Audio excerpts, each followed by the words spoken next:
All right, so we'll look at that first one there.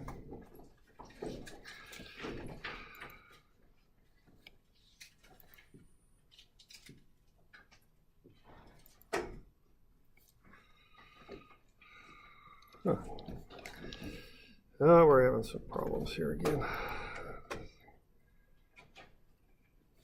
There we go. All right, so this is the first one. This is kind of an exercise in that Poisson's ratio stuff. Okay. So what we're going to look at here, are there any questions on this one? I guess we'll start with that. You doing all right with this one? So show for distance between A and B, are we finding a diagonal across that? Yeah, right. You're doing a 3D diagonal, which if you remember from theorem of Pythagoras, you know, from statics, you can do a 3D theorem of Pythagoras. Okay. So that, you know, that's how you'd kind of your starting point is before there's any loading, figure out what that diagonal distance is, okay?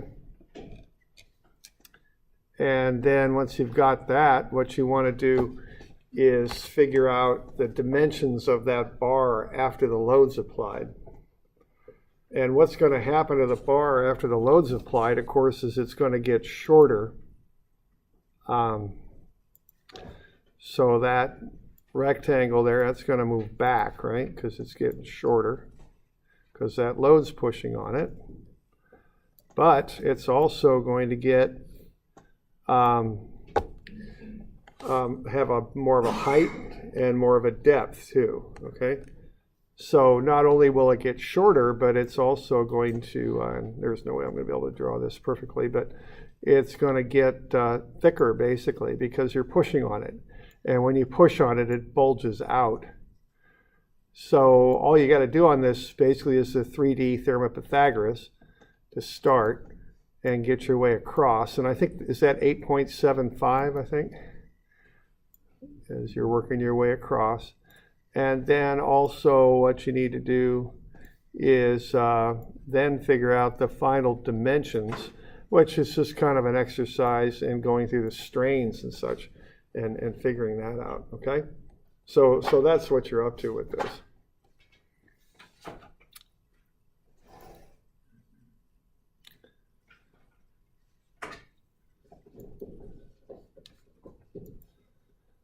All right, so what you're going to do here is you're going to go through a process similar to what we were doing, you know, the last couple of days, where we look at the load, find the strain associated with the load, and then find the deformation and new length after that load's applied. So where you'd want to start with that would be taking the 90,000 times the area. By convention, you always use the original area. You know, you don't use the new changed area, so to speak. You always use the original. And then you kind of, once you've got that stress, you can go ahead and find the strain in the delta. I just pause here for just a second. All right, so what you do there, you'd find the stress. Now, I guess there's different ways to do this. I think you do want to find the stress on this initially, because you need to find the lateral strain as well. So you got to find stress and then strain. And then once you've got that, you can start to find the new dimensions. So that's basically how I go at this.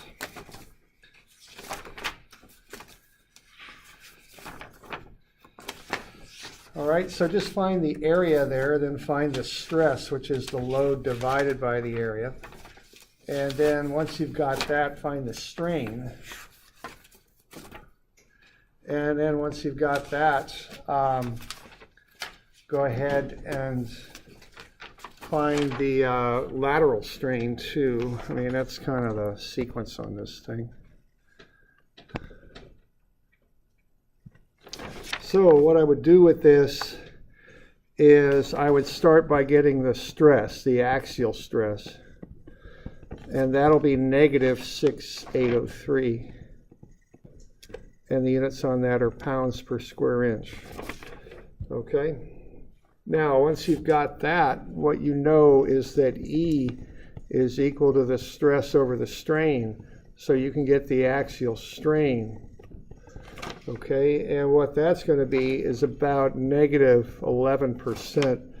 It's 0.1134. Okay. Now, what you know next is that Poisson's ratio is negative the lateral strain over the axial. So on account of that, you can find the lateral strain, which if you remember is the side strain. Okay, that's the strain from the side.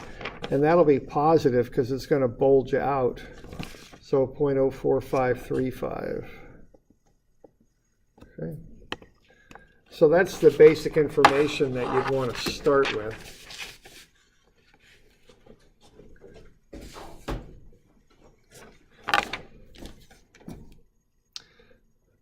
All right, now, while you're, now before you do that, you'd want to find the length from A to B originally. And see, that's just going to be 3D Thermopythagoras. Okay. And that's just like what you learned in statics when we were doing all that 3D stuff. So you can apply that to that. And what did I call that? L. I've already got an L in here, so I'm not going to get that L out of there. I'm just going to call it distance. Okay. Call it that. That might be better. All right. Well, I guess I got a D in there too, but I'll just go with distance. Okay. All right, so we start with that.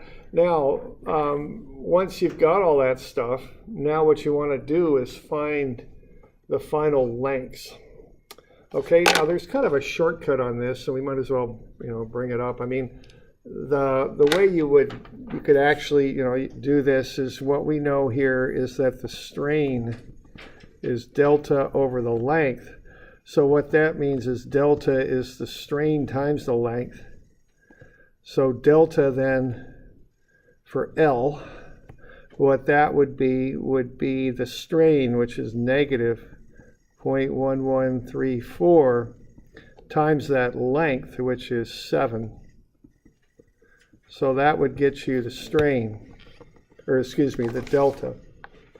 And what that delta would be negative 0.794.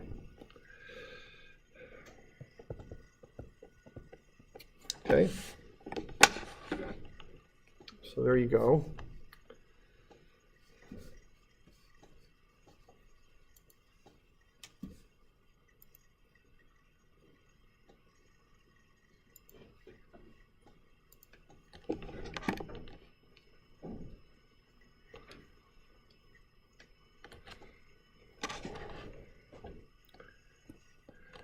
All right, then to find L final, what you do is take your original length and take away the 0.794, and you get the final length, which is what your final distance, and that's 6.206. Okay. So that's the final L value there.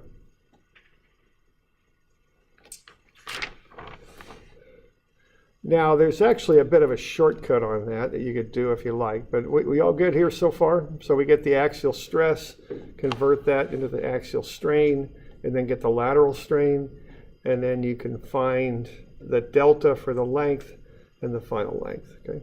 Yeah, question there? If you take the lateral strain equal to, I'm calling it L2 minus L1 over L1, that ratio, does that work too? Because I end up with a slightly different, like 6.68 as opposed to 6.2, so I'm just not.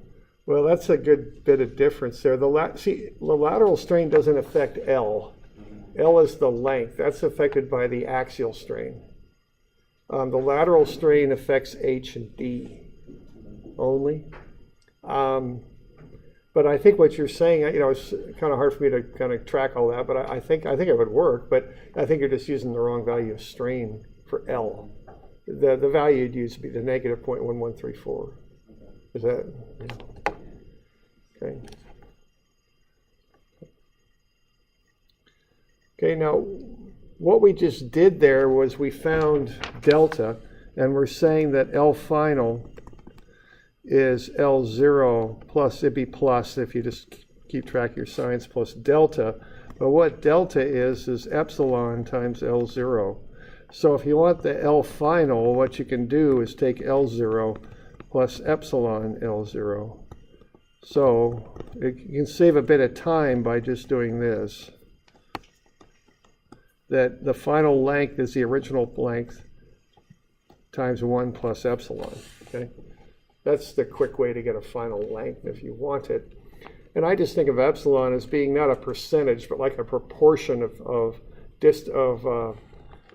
deformation. So if you take the total, which would be 1, which if you think in percents, that would be 100%, plus the epsilon, which is the percentage percent. Then just multiply that by your original length, you'll get your final. That's all we're doing there. We're just kind of combining some of those steps together. So if I want L final, what I would do, I'd just take the 7 inches times 1. Now it has to be minus there because it's a negative strain, 0.1134. See, and that's the quicker way to get that final length. You want that, okay? All right with that?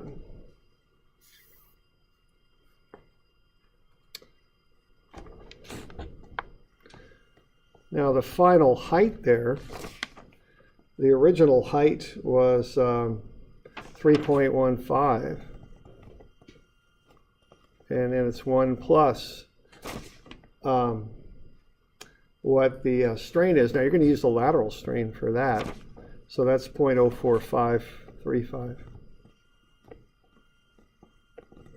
So if you do that, you'll get the final. And that's 3.293.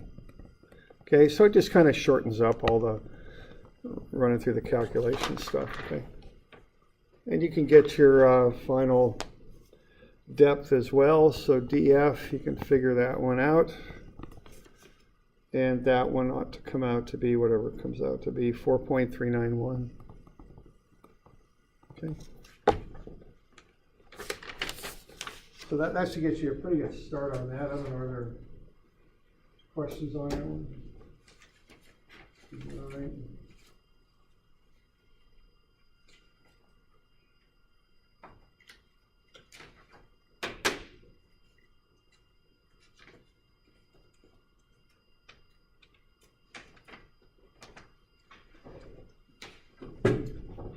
Okay.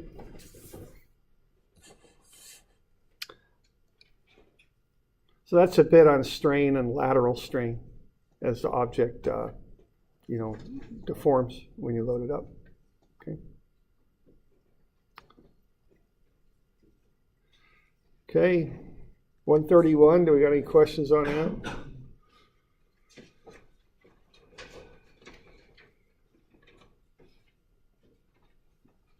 You doing all right with that?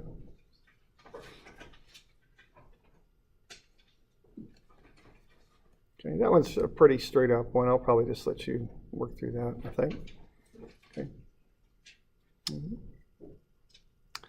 This next one's a little bit trickier, so we could have a look at that. All right, now this is the one I kind of warned you about, getting a free body diagram of the loads.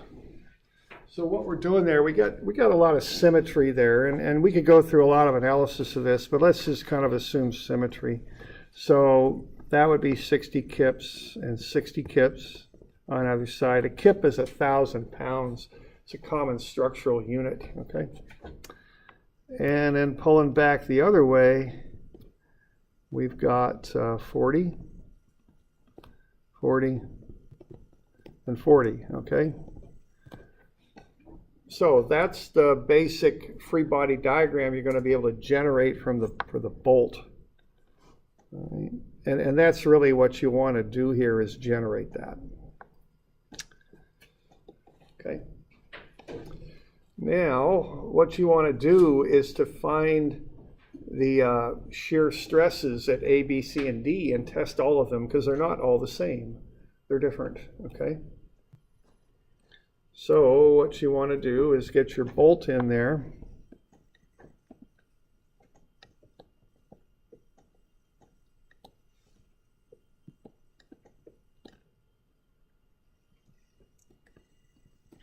We got 60 and 60.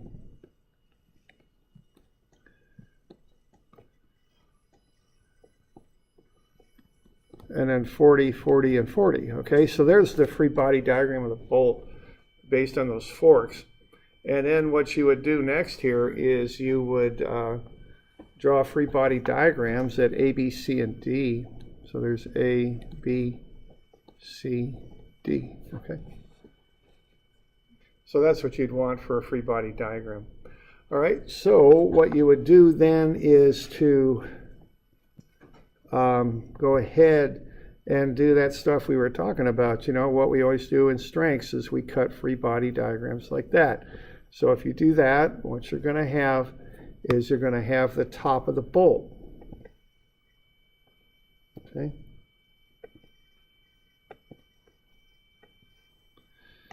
And that'll be like that. All right, and then we got 40 going back that way. And then we've got the internal force there at A. And, you know, sum of Fx is 0, negative 40 plus VA. So that'll get you VA. So that's 40. It's kips, okay? Again, that means 40,000 pounds is what that means.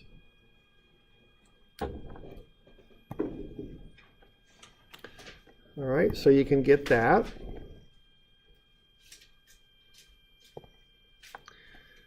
And then do the same thing at B. Okay, you're just going to do the same thing for each one of those points. So at every location, A, B, C, and D, you can create a free body diagram there, okay? That's the idea.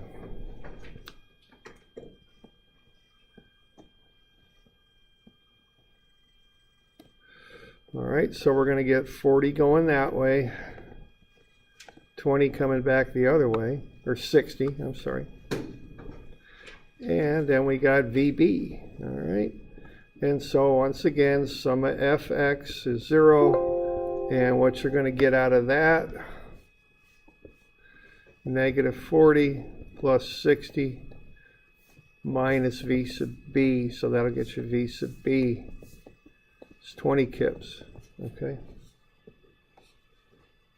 So what you want to do is go through there, check all of them, and make sure you found the maximum shear that's acting on the bolt. Okay. So we got 40 and 20, and you're going to have to find VC and VD. And then once you've got them, take the biggest shear, and then just look at tau max. And what that is V max over the area. Okay. So just find the area of the bolt and divide that into your maximum shear force.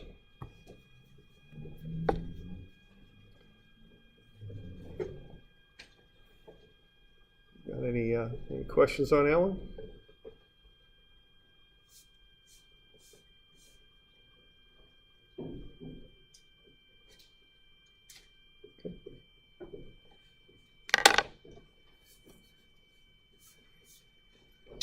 So that just illustrates the importance of drawing a free body diagram. You can't, you have to look at those internal forces for shear at A, B, C, and D. Okay.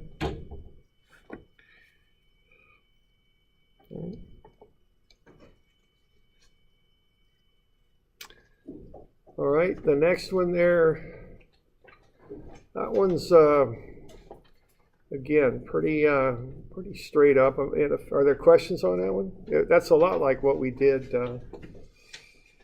yesterday, with that little exercise I ran through.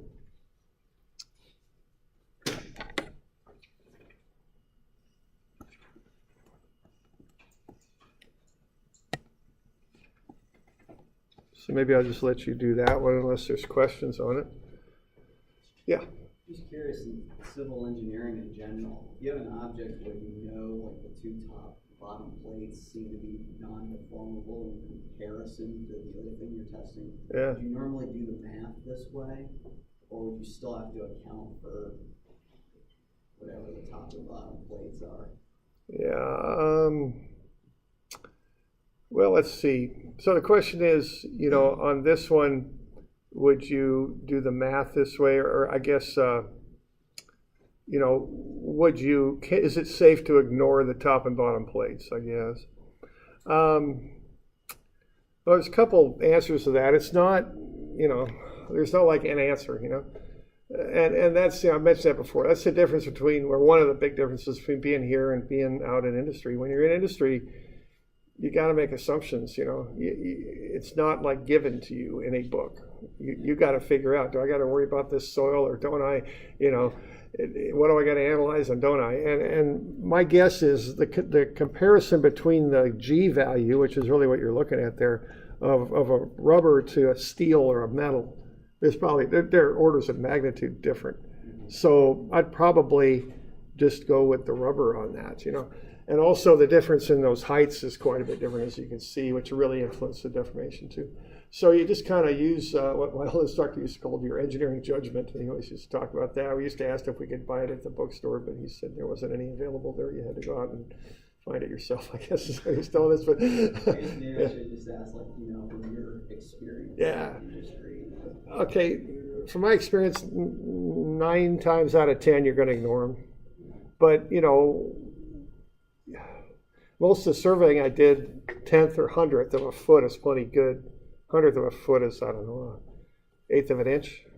And that's plenty good. But then we did this one thing where these modules with machines in them that were running. And, we're out there in 40 below weather shooting to the 1,000th, And so every now and again, you got to take that precision way down. And that's another thing to come into here, how much does the deformation matter, Is it something you really got to nail down perfectly, or is it not? And that's another part of the thing you'd think about. Well, I guess something like this, yeah, you're not going to worry about that metal, because one, the G is so much greater for the metal, and two, the thickness is so much less. Between those two factors, it's going to be nothing compared to the rubber. And the other thing is, this value, in a textbook, that's it. That is the value. But, they went into a lab, they ran some samples, they got a standard distribution curve, they found the norm, they did all that stuff. So, okay. Yeah, sure. I guess I'm just kind of telling you my thought process on it, I guess, more than anything. That's the best answer I got. So, I guess the simple answer is, yeah, I wouldn't worry about the metal. That's a simple one. Okay. Other questions on that one? All right.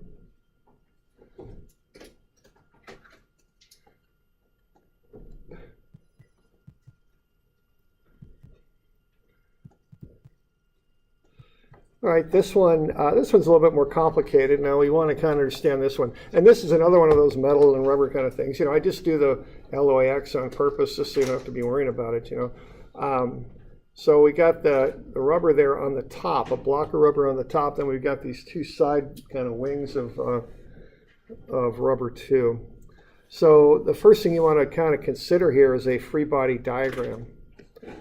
All right, and there it is right there on the left. So what's going to happen is you're going to load that thing down on the top, and you're going to get half of the force coming up on either side. Okay? So what's going to happen when that thing's loaded is that block there, the alloy will serve as a base for the block. So the block's going to get shorter, okay? It's going to get a little bit less, okay?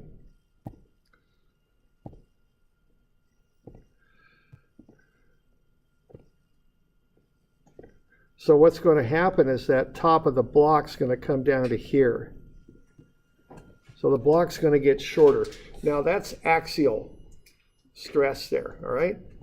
Because the block's supported underneath. I've shaded that in blue. So that's the A for the axial or normal stress. Okay. But not only will that happen, but you got those wing things on the side. And what they're going to do is they're going to drop, see?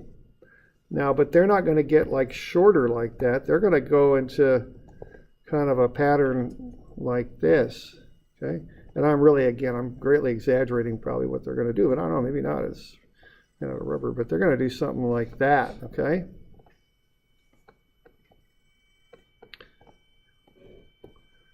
So between the two actions, you're going to get quite a lot of shortening here, okay? So you're going to have to add both actions together.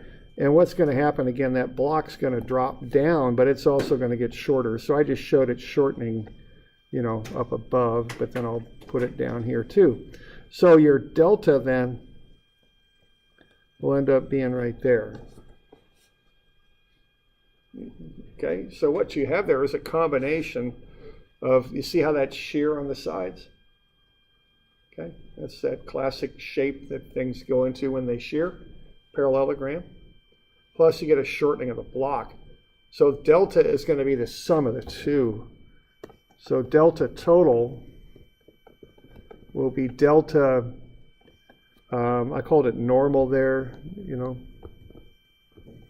which is also axial, and that's for the top, plus delta shear for the sides, okay? So that's what you got to do. You got to add those effects together.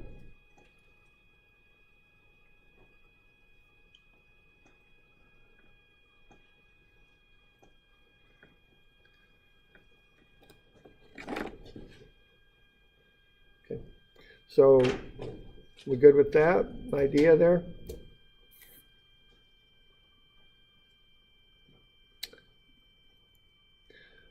All right, now I would just go ahead and use that formula, PL over AE for the normal and VL over AG for the sides. And just keep straight, you know, what the different things are. The area is what's attached, and normally on our sketches, it's common for us to have some sort of hatching there. And then the length is the other dimension. So this is another kind of opportunity to get that figured out, all right, for you. So what we're going to get out of this then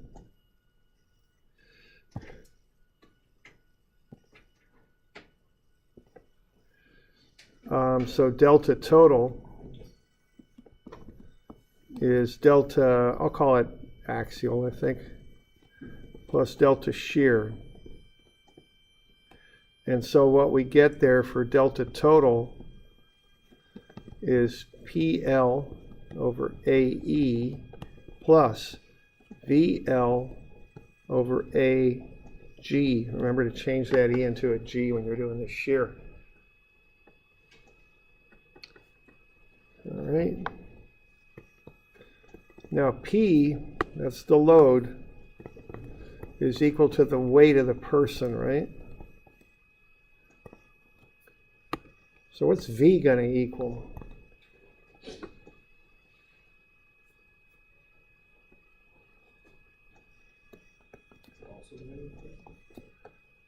Okay, it's equal to these reactions here. What are the reactions? Yeah, well, let's change that to a, I don't know, W. I called it W before. So yeah, they're W over 2, okay? There's one on each side, W over 2.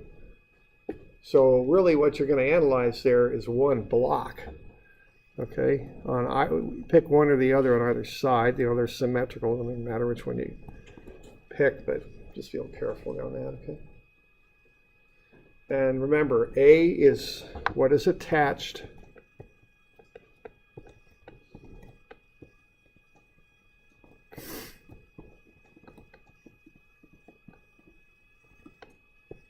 L is perpendicular to A, okay? That's basically how that works. It might be better to say normal because it's a 3D kind of perpendicularity, okay? But I don't know what this symbol is for normal, so I'll just go with that symbol.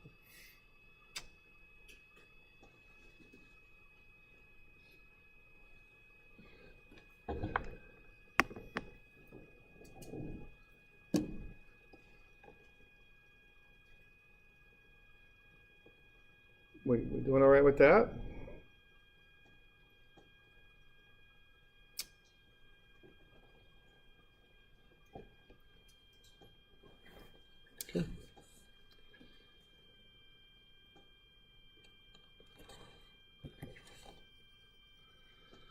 All right, and then what else do we got here?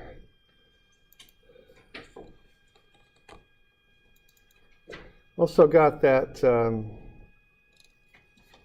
terminology sheet that I handed out. Looks like that.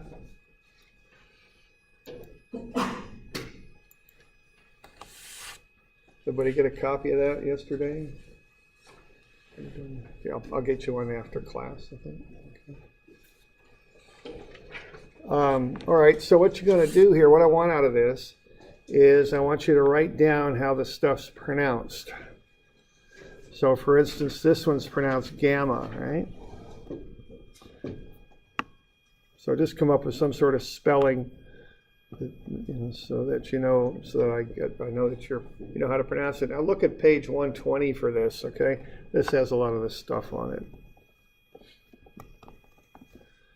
Okay, so that one's pronounced E, right? Okay. All right, now what is it? Okay. Now let's see. What's this symbol here? It's what? Axial stress, right? So that's what I want in for these ones, what they are. So that symbol there is axial stress. And then find the formula. That tau, the formula is V over A. Okay, so that's what I want on this thing.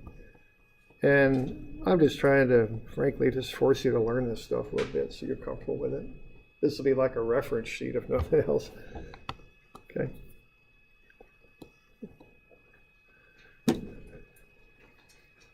Right. We good with that?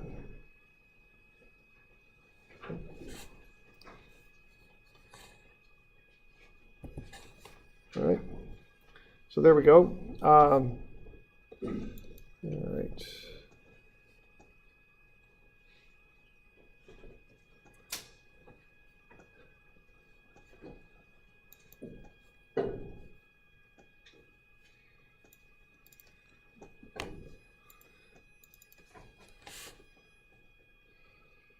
All right, so why don't we have a look at a little bit of this stuff here. So that stuff's due tomorrow, okay? So what we did last time was we combined those relationships and we developed this axial deformation formula for normal, for axial. Delta is PL over AE. Okay.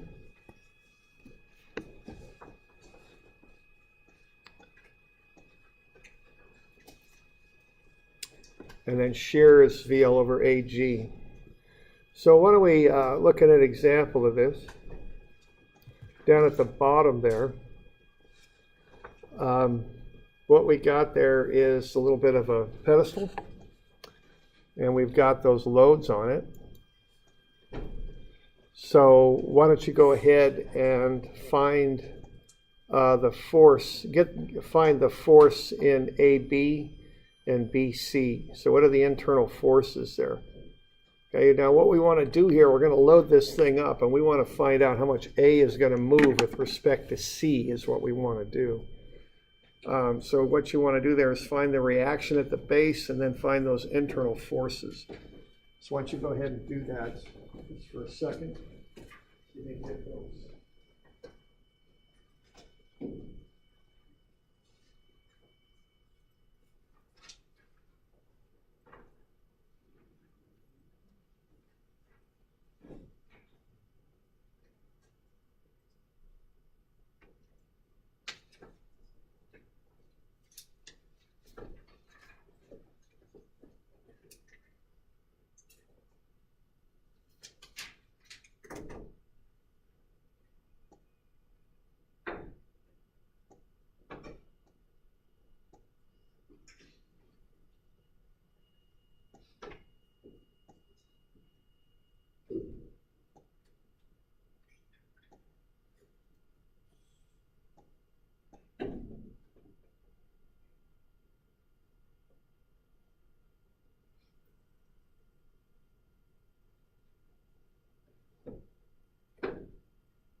get the reaction and get those free body diagrams going, top and bottom.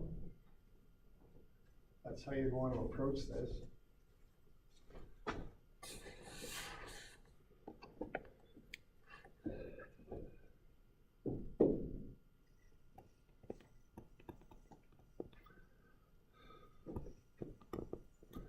The reaction's about 1.8 meganewtons, I think. Up. Okay.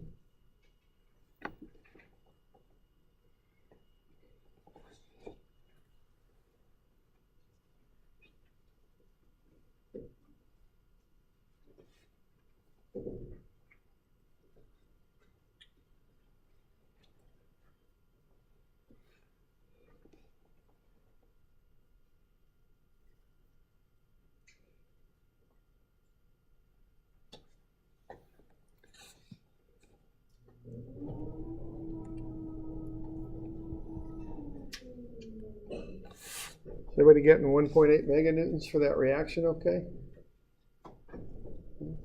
And then you just cut through the sections that you want to find the internal forces of. So you make a cut between A and B.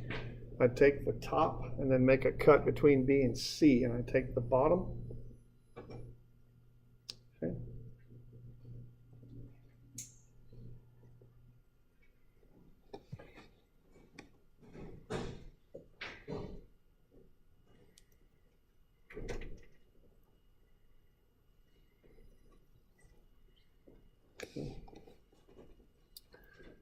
And that'll get you those internal forces. So I'm cutting the top off there just between A and B, and I use the top. I got 600,000 newtons pulling up, and I got an unknown PAB pulling down. So that's 600,000 tension. And then on the bottom, I just used the bottom part. So I'd cut through somewhere between B and C and take the bottom. It's just simpler, but you know, you can take either side, it doesn't really matter. So I'm doing that, and I'm doing that.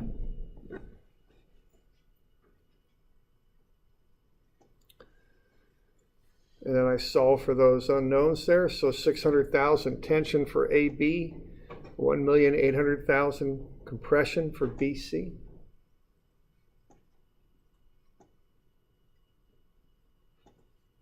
I'm doing all right with that? Okay. So those are the internal forces. That's what's going to make this thing deform, are those internal forces. Okay. Now, once you've got that, you're going to find delta, PL over AE. I've found the areas there for you. It's just pi r squared. They're right there in meters. And then I've got the E, 22 gigapascals. You got the lengths, they're given over there on the side. And you just found the forces. So you just find the products and add them up, basically, is what you do. So you've got two deformations, A to B, and then B to C. So working from C out to A, you're going to add them together. Okay? That's how that'll work. All right. So I just make a table there. Delta is PL over AE. I got AB and BC. P is in newtons, L is in meters, A is in meters squared, and E is in newtons per meter squared. So just be sure that your units match. You know, those are the units I use in the metric system, and then for English I'd use pounds and inches is what I'd do for the English system. So, you know, just pay attention to your units on that. And then it's just a matter of filling in the tables. I put the units over there on the left, and then I just put the numbers in the column. And then I just put in there PL, A, and E, and then I just do PL over AE and PL over AE, one for AB, the other for BC. And then add them together. You're getting kind of the net effect as you're working your way from C up to B and B up to A. Okay. So just fill in the numbers. And then find the deltas. So the first one is plus 0.0152, so that's 1.5 centimeters. Next one's negative 0.034, so that's 3.4 centimeters. So then you just add them up and get the net, negative 0.0188. So what's going to happen with that thing is it's going to drop 1.88 centimeters. Okay.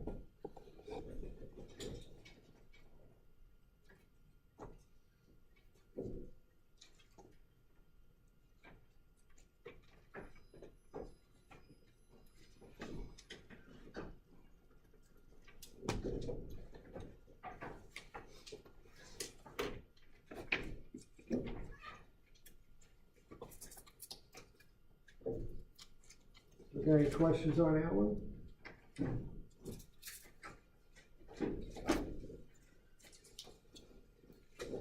All right. So PLoverAE for each section, find those internal forces. And I just like to put them all in columns so I can work with them, you know. Just makes it easier for me to organize what I'm doing.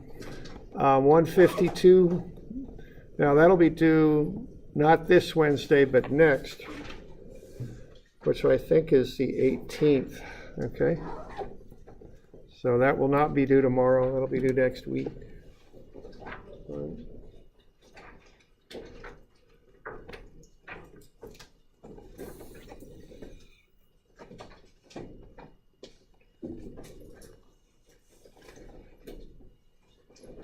All right, so we call it good here.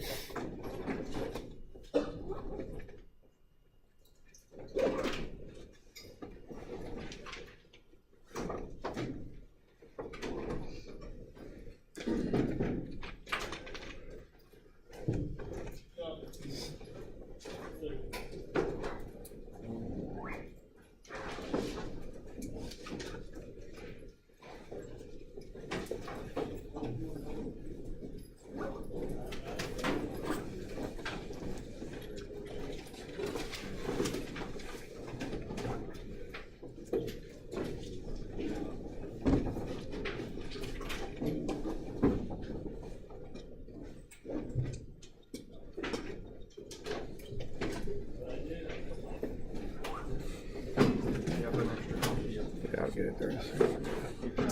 Shut this down. Forgot to put the negative. Oh, I do? For P and then that's it, 1,800,000. Oh, there? Yeah. Yeah, thanks. Okay.